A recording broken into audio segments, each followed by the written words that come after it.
Hi dear friends, easy English Malayalam എന്ന നമ്മുടെ ചാനലിലേക്ക് നിങ്ങൾക്കെല്ലാവർക്കും സ്വാഗതം.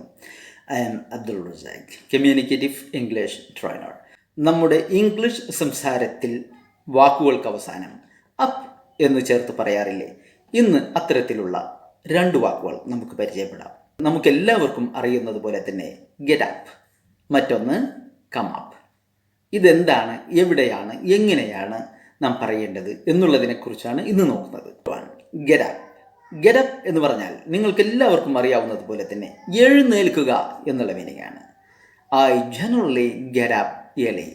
ഞാൻ പതിവായി അല്ലെങ്കിൽ പൊതുവായി നേരത്തെ എഴുന്നേൽക്കും. I generally get up at 6 AM. ഞാൻ പതിവായി അല്ലെങ്കിൽ പൊതുവായി 6 മണിക്ക് എഴുന്നേൽക്കും. ഇംഗ്ലീഷുകാർ പലതരത്തിൽ ഇതിന് പറയാറുണ്ട്.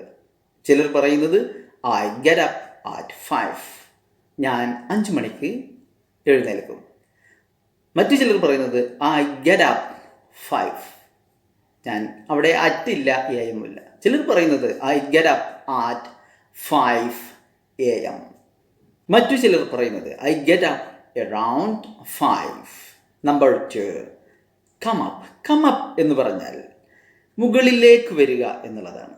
അതായത് ഉയർന്നു വരിക, മുകളിലേക്ക് വരിക, അടുത്തോട്ട് വരിക എന്നുള്ള മീനിങ് ആണ്. നാം സാധാരണ കം എന്ന് പറയാറില്ലേ? അതിനോടൊപ്പം ഒരു അപ്പ് കൂടി ചേർത്താൽ മതി.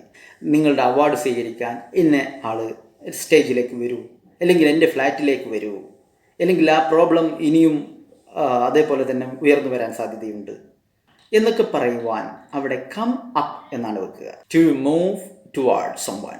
സ്റ്റേജിലേക്ക് വന്നു, നിന്റെ ആ അവാർഡ് കളക്ട് ചെയ്യൂ.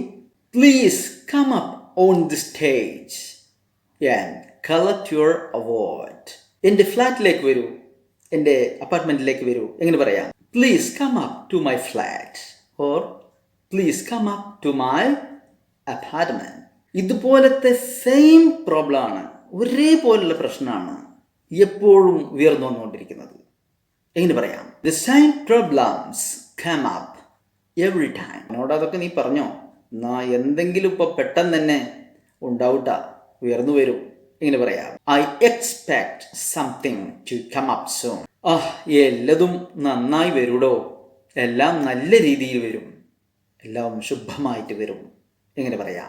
Everything will come up roses. നല്ലൊരു വാക്കാണല്ലേ.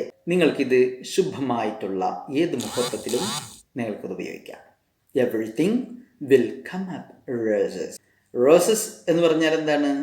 ശുഭമായ, മംഗളമായ, നല്ല വർണ്ണമുള്ള, അങ്ങനെയൊക്കെ നല്ലൊരു ശുഭപ്രതീക്ഷ കൊടുക്കാൻ പറ്റിയ അങ്ങനത്തെ ഒരു സാഹചര്യത്തിലൊക്കെ നമുക്ക് പറയാം. ഓക്കെ, നിങ്ങൾക്ക് ഈ വീഡിയോ ഇഷ്ടമായെങ്കിൽ നിങ്ങളിതെല്ലാവർക്കും ഷെയർ ചെയ്ത് കൊടുത്തോളൂ. ഇനിയും സബ്സ്ക്രൈബ് ചെയ്യാത്തവരുണ്ടെങ്കിൽ സബ്സ്ക്രൈബ് ചെയ്തോളൂ. ലൈക്ക് ചെയ്യാനും കമൻറ്റ് ചെയ്യാനും മറക്കരുത്. ഇംഗ്ലീഷ് ഭാഷ വളരെ ഈസിയായി സംസാരിക്കണമെന്ന് ആഗ്രഹിക്കുന്ന നിങ്ങൾക്കുള്ളതാണ് ഈ channel. I M Abdul Razak, Communicative English, Psycholinguistic Skills, Personality Development and Malayalam Accent Trainer. അടുത്ത വീഡിയോയിൽ നല്ലൊരു ടോപ്പിക്കുമായി നമുക്ക് വീണ്ടും കാണാം. Thank you.